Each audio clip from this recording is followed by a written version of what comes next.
everyone, and welcome to Good Evening Talk.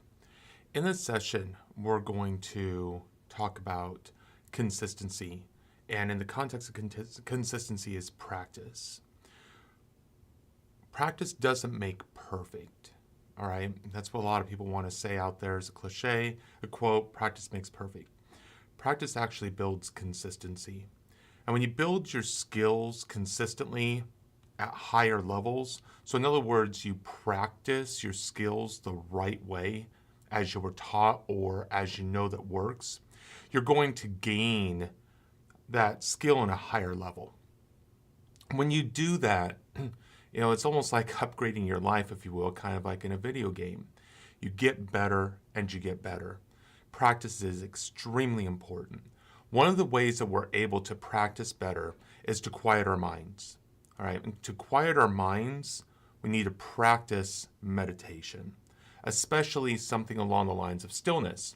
A stillness meditation actually gets us into a still state and allows us to start to quiet our minds. And what does that mean and what does that look like?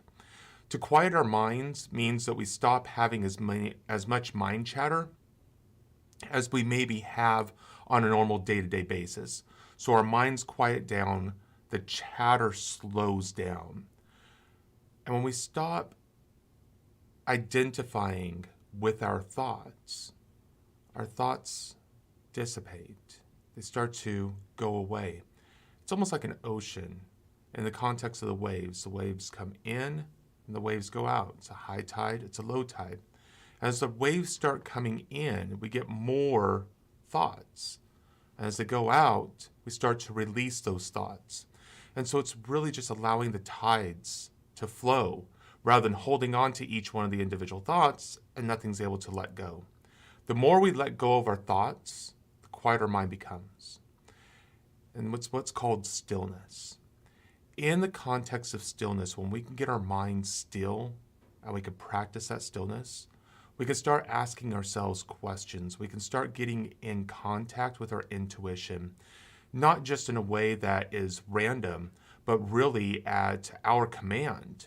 We can ask ourselves anything and gain responses with a quiet mind.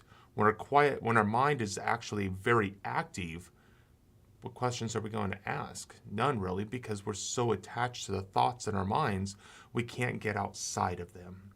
And getting outside of them is what's important so we can start to take new action and not be bogged down by the thoughts of our mind.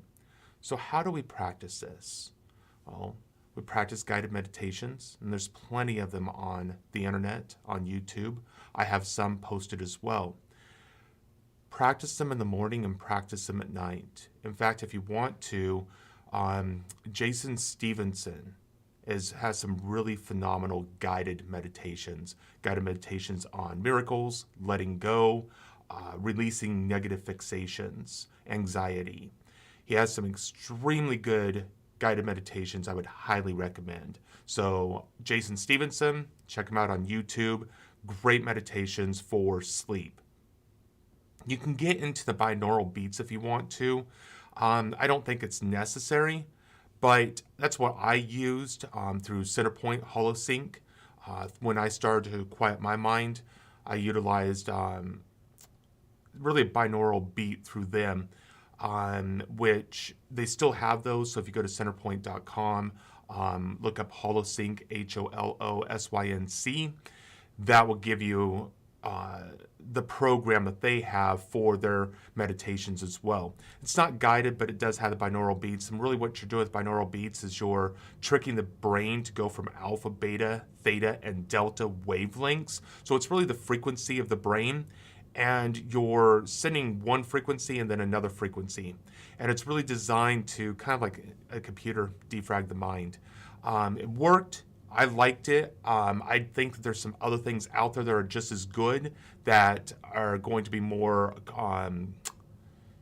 cost effective, if you will, through now that we have YouTube and some of the other things along those lines where they're free.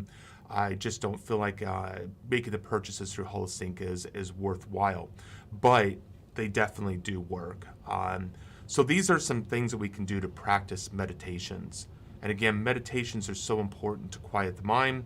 We could start in tuning ourselves with intuition. We could start connecting ourselves to universal energy.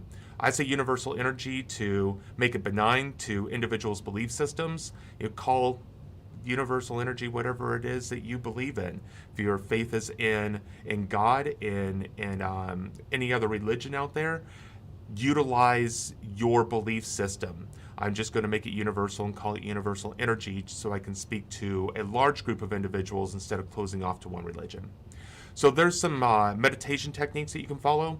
Tomorrow morning, I'm going to get into the healing codes from Alexander Loyd. The healing codes are really designed to help us heal at the molecular energy and really the physical functions of the body.